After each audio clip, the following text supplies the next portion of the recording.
అధికారం చేపట్టక ముందే వీసా విషయంపై ఎలాన్ మస్క్ కు డొనాల్డ్ ట్రంప్ మద్దతుదారులకు మధ్య విభేదాలు తలెత్తుతున్నాయి. భారతీయ మూలాలున్న venture capitalist AI policy Sriramakrishna నియామకంపై కూడా తీవ్ర విమర్శలు వస్తున్నాయి.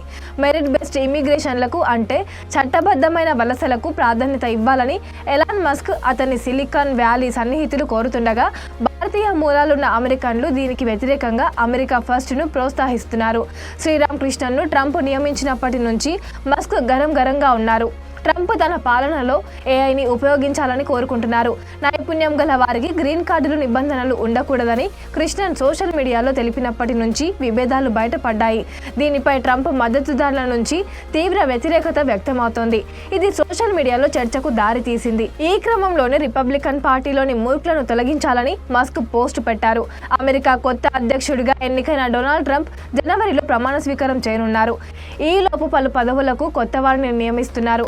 ఇప్పటి వరకు 5 భారత అమెరికన్లను కీలక పదవులకు ఎంచుకున్నారు. దీంతో పార్టీ నేతల మధ్య పలు వాదనలు, అభిప్రాయ భేదాలు వినిపిస్తున్నాయి. ఎలాన్ మస్క్ BH-1B వీసా పైనే అమెరికాకు వలస వచ్చారు. టాలెంట్ ఎక్కడున్నా దానిని అందిపుచ్చుకోవాలని ఆయన చెబుతుండగా, మస్క్ బాటలోనే వివేక్ రామస్వామి వాదన మస్క్ కు అనుకూలంగా ఉంది. ఆయన కూడా భారత్ నుంచి వలస వచ్చిన కుటుంబంలోనే జన్మించారు. అమెరికా సంస్కృతిలో ఉన్న లోటుపాట్లను ఎత్తి చూపారు. ఆరోపణల వల్లే పెద్ద సంస్థలన్నీ విదేశాల్లో జన్మించిన వారిని నియమించుకుంటున్నాయనే అర్థంలో విమర్శలు చేశారు. మరోవైపు రిపబ్లికన్ పార్టీకి చెందిన నిక్కీ హేలీ భిన్నమైన వాదనను వినిపించారు. నేను సౌత్ కరోలినా గవర్నర్గా పనిచేసిన సమయంలో నిరుద్యోగ రేటు 11% నుంచి 4% పడిపోయింది. విదేశీ ఉద్యోగులను కాకుండా విదేశీ పెట్టుబడులను మాత్రమే ఆహ్వానించాం కాబట్టి అది సాధ్యమైంది.